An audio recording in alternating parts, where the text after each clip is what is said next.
is our clutch inside our variator, and this is an old dirty one. By the grace of me having some spares.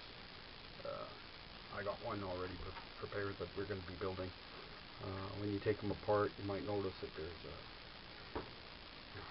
maybe a piece of the friction material gone, or it's starting to split up, or like this one here, where the little rubber bumpers, so it doesn't go click-clack and beat itself stupid. They might be gone too. They seem like pretty worthless parts when you're trying to rebuild, but they are important to the operation. If those little rubbers are gone, very easy. Get yourself a piece of rubber automotive fuel line and cut yourself a little biscuit of it and slide it onto the ends. It doesn't have to do very much bumping, it just has to stop that metal to metal contact. So you just cut them good, and that'll prevent that. What you want to do with those arms is you want to get them all very nice and loose. So we're going to switch over to the one that I've already cleaned up, because that just makes a very long and tedious video if I have to do every single step in front of the camera. Okay, so here we go. I took these arms off, and I cleaned the crap out of this. You want to pay a lot of attention to cleaning these axes for those arms, because these arms, without the springs, they should be that loose, you know, and you just be able to bounce them back and forth. That's how loose you want them. And you don't want very much lube on there either, because what will happen is when this thing's spinning, all that lube is going to chase out, and it's going to get onto that clutch surface, it'll get into these pads, and it's going to be intermittently grippy and slippy, and you really won't tolerate a clutch like that for very long. Very quickly, there's two styles of clutch, and this is the later one, and this here's your earlier one. You look at the earlier one and you look at these arms and you go, wow, those guys are small. Here's a replacement ones, and those guys should be lighter than these, but they're not. These guys are a heck of a lot heavier than they are. They're about 190 grams, and these are only 115 grams each. So yeah, a lot of people are going for lighter clutches. So if you got this style, and then you buy those style from your favorite place to supply you with goodies, those are good. Those are lighter. You'll find that out when you take it apart. One thing to make note of is these springs on these older style are a heck of a lot heavier than the springs on the newer style. So depending if you want your clutch to open late or whatever, you might want to play mix and match with those little springs. This is the clutch that we're building. I'll just get my springs. Very easy to assemble. These guys go together basically the same way as you would rebuild your brakes. You hook your spring onto one side, and then you hook them to the other side, like this. A little bit of fooling around, and then you just flip them together. It's the same way you do brakes too. And then you just install them onto the pins, and that's where there's just a little bit of fighting, and they should go on pretty handy dandy, just like that. I put no lube on there at all, because really you don't want any crap on there. You want them to just be smoothly operating. Put lube on there, like I said, that stuff can chase off.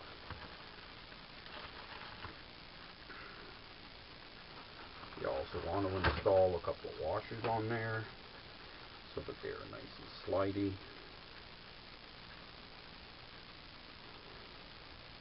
There we go, there's flat washer,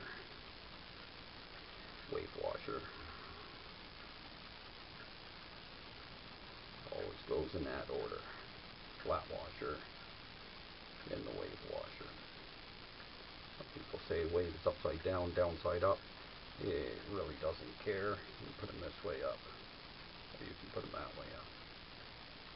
And you really don't care too much. All that's supposed to do is just keep some pressure on there so that it keeps it down. And we have the belt cleaned up while it was apart. Just ran some paper along here. That one was pretty gnarly looking, but as long as it's basically smoother. You don't want that polish though. You want some grip going on in there. So you put them in good enough like that. For the regular clutch, you want to assemble it like this. If you have a counter rotating engine, because you've got the dual variator, or it's a galley, then what you'd want to do is you want to install it like this. And this pin will be relocated. Same clutch, no matter which way she spins.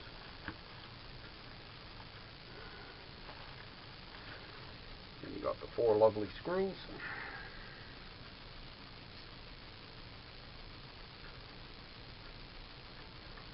I don't just make it look easy, it really is so easy to put these guys back together again. After you've done her 3 or 4 times. But they're easy enough to go together that you wouldn't have to put the same one together 3 or 4 times to get it correct. Very important. As you see, I got the wrong size screwdriver in here. You want to go into your screwdriver collection, or one with the changeable bits. You want to get the one that's the longest blade that fits into that slot nice and tight. The wider the blade, the better it is. And there's the one that fits real good. So we'll go with that.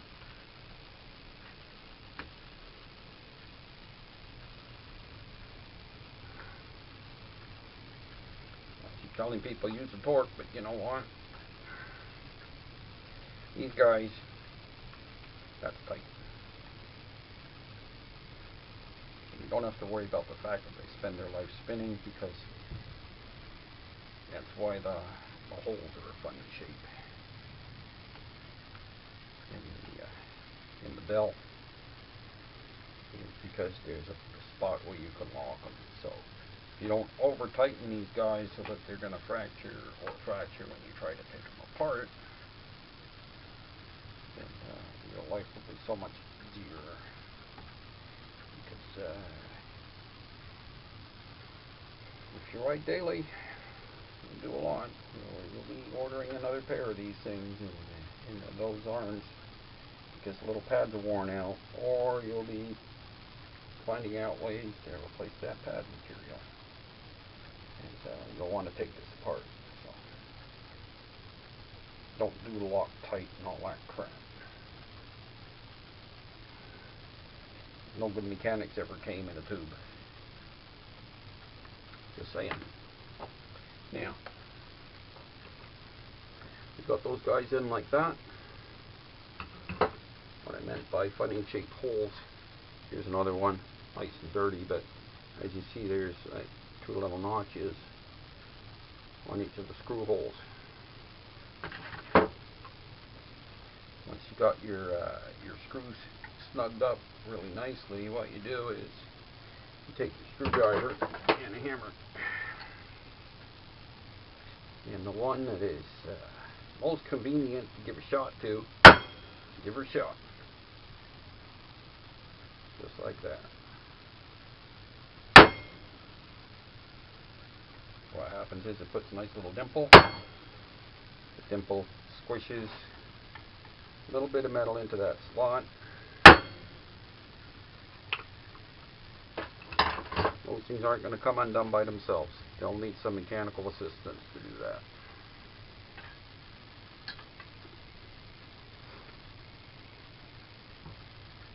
Now, movable cheek.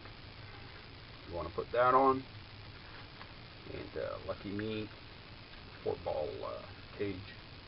I'm going to use a 4-ball cage. You do whatever Waddy wants to do. 2 and a 4. Just like that.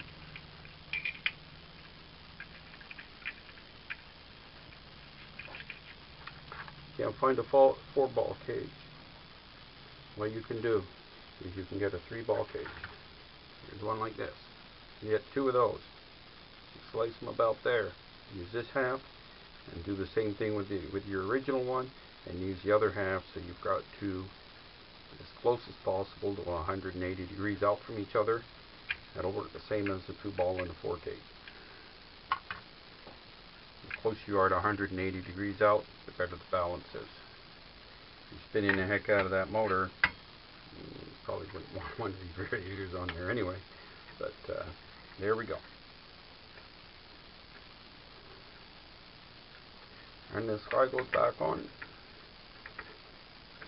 I've cleaned the faces of this, and that's the other mod you can do if you feel like it, because the width of the belts is only 1/2 inch, and the stock size is 13 millimeter. So there's that extra millimeter you can play with. What you can do is you can take your grinder and you can grind a lip just down here, angled in slightly, so that half will nest a little bit into this half, to the fixed cheek, and that'll move this upper space here just that extra millimeter closer. It'll give you a very, very slight advantage, but an advantage is an advantage for 10 minutes work total.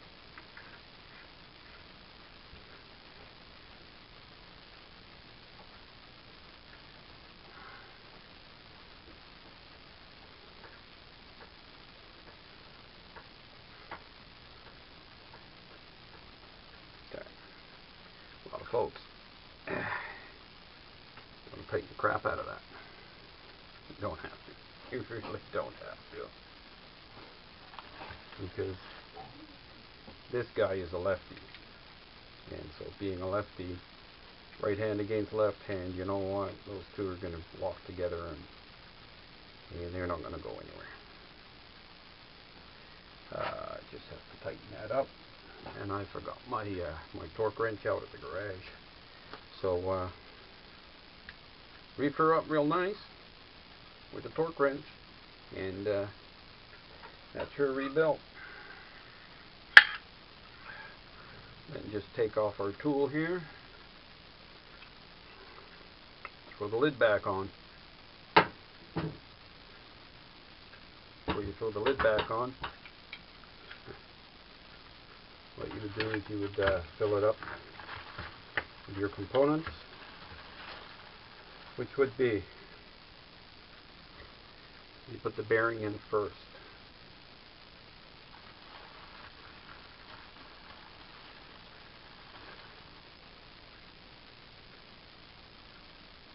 And you do.